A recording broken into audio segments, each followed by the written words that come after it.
the arrival. We will see and receive many warnings allowing us to change our ways, from below the earth as well as from above. Then one morning, in a moment, we will awaken to the red dawn. The sky will be the color of red, the color of blood. Many things will then begin to happen that right now we are not sure of their exact nature. For much of reality will not be as it is now. There will be many strange beasts upon the earth in those days, some from the past, and some we have never seen. The nature of mankind will appear strange in these times, when we walk between the worlds, and will house many spirits, even within our bodies. After a time, we will walk with our brothers from the stars and rebuild the earth, but not until the purifier has left his mark upon the universe. Last Cry, Native American Prophecies by Dr. Robert Ghost Wolf. It is hard, if not impossible, for one who has not been raised with the influence of or experience of interaction with the first peoples of this land to understand their use and comprehension of the English language. Harder still for those of us caught within the web of social consciousness to understand those who are still in the natural state of human consciousness. It is often difficult to understand those who live close to the earth and understand her many mysteries and still feel and understand the mind of the mother of us all. Being caught within the web, one is too busy rationalizing and justifying the illusions of our synthetic reality. It is impossible for these individuals to feel the truth of this earth as being their mother. It makes me want to cry. Hey. They look upon this statement at best as merely being a metaphor for they are caught in the atrophy of their own stagnant spiritual awareness. In Genesis 1:4, air quoting, "Let there be lights in the heavens, and let them be the signs," end of air quote.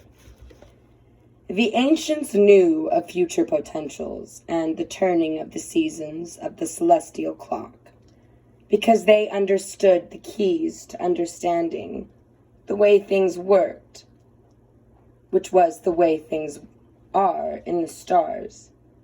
The wise men who came to witness the coming of the little king knew where to be because they knew of the event prior to its occurrence.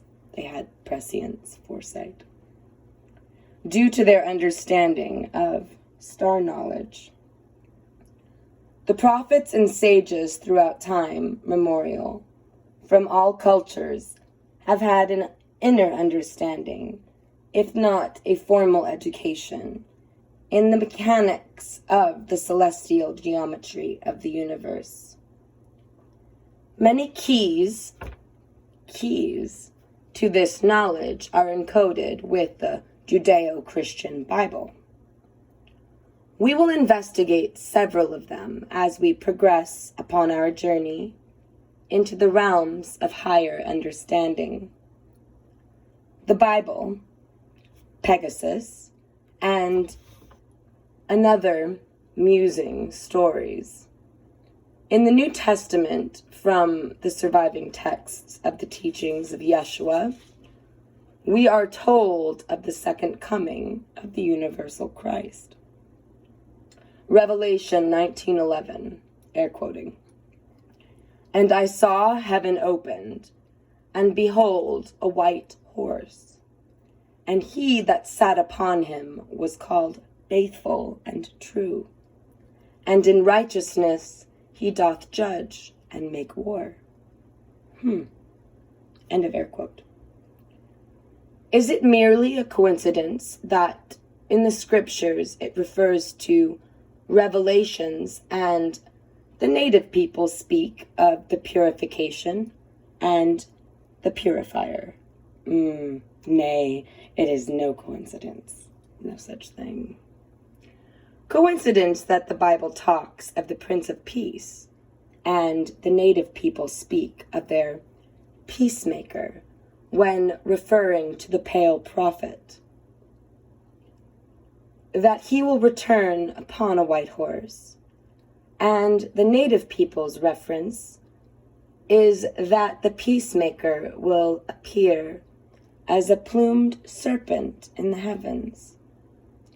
We are also told of the return of Quetzal in the Mayan teachings, also known as the prophet or Quetzalcoatl.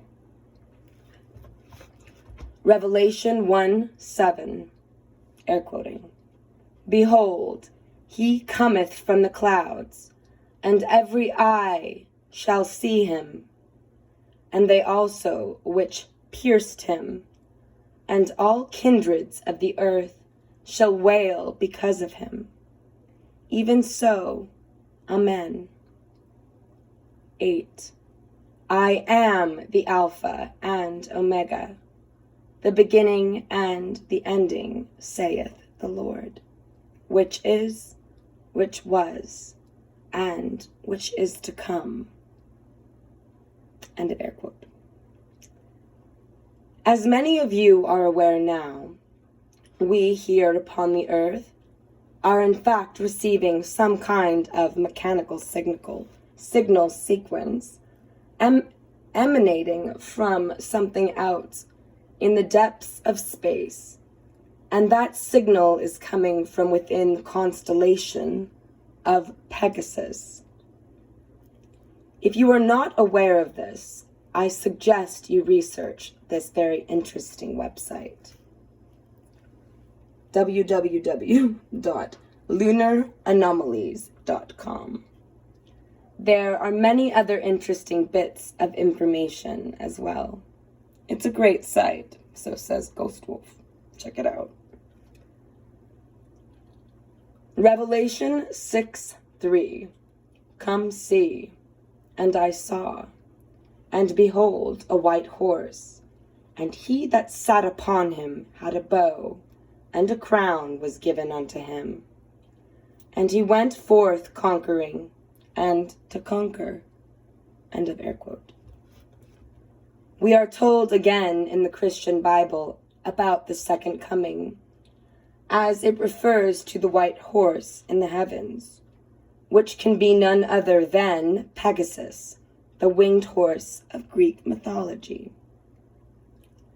Pegasus, we find upon deeper investigation, is not limited to the heavens, but in the ancient teachings, Pegasus is also referred to as hippocampus.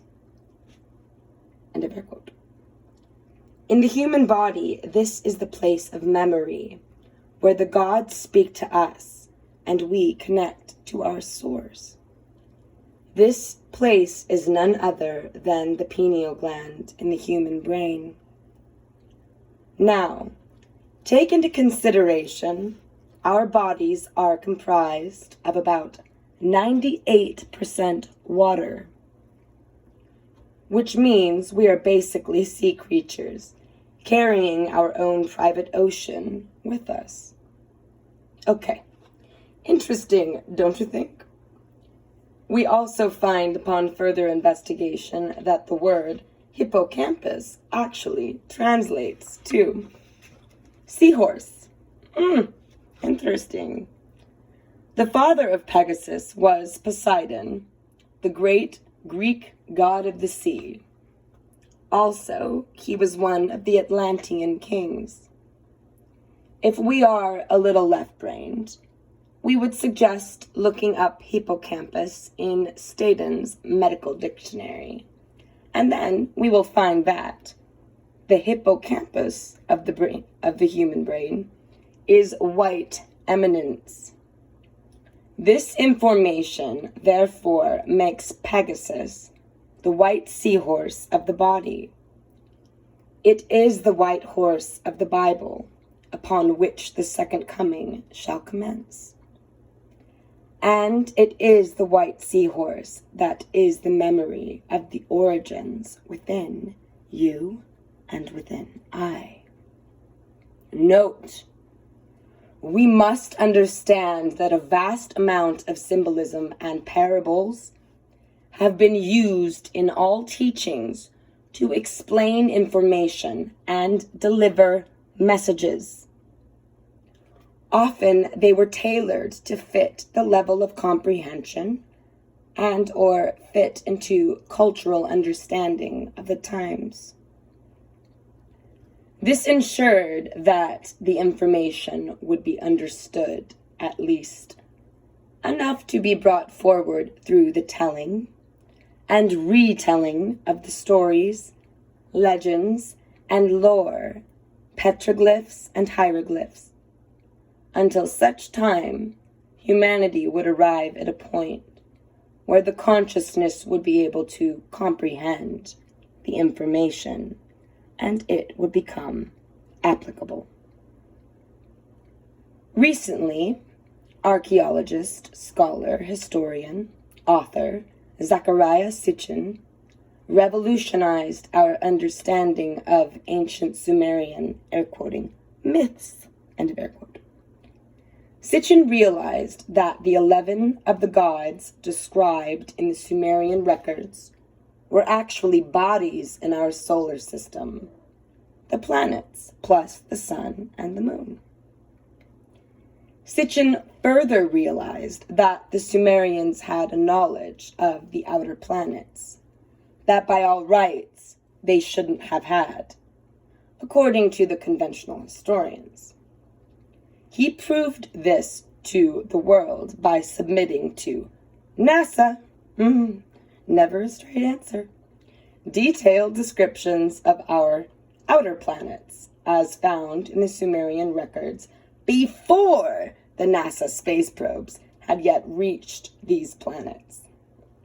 Images sent back by the probes confirmed that, in fact, the ancient Sumerians indeed knew what these planets looked like, and the calculations of their size and orbital paths were correct. What makes the scenario with the constellation Pegasus and the signal coming from this part of the universe at this time even more interesting is Pegasus's connection to the goddess energy. This is more than a coincidence if we take into consideration the present awakening of the feminine energy and the consciousness in today's world, especially here in the Western Hemisphere. We are told by conventional historians that Native Americans did not have the convenience of the horse until the arrival of the Europeans. There exists hard evidence to show this is not correct. We are brought to the prophecy of, here we go, Lila Wakan, the white buffalo calf woman, Bitsanwi. Her name in her proper Lakota form is Bitsanwi. Bitsanwi, which means holy being, sacred being, spirit being. These rites are brought to the Lakota and Chief Hollowhorn 19 generations ago as of this writing by this sacred woman, who appears to them as the white buffalo calf woman, and also as the white buffalo. Is there a connection between the goddess and Pegasus? Between Tsanwi and the white buffalo? Or am I reaching for the stars? Don't think so. Revelation 12:1. And there appeared a great wonder in heaven, a woman clothed in white with the sun, and the moon under her feet, and upon her head a crown of 12 stars. In the story of the white buffalo calf woman, which is about the history of the Lakota, Nakota, Dakota people, one might say it is their biblical accounting. We are told again about a radiant feminine being from the heavens. Aho.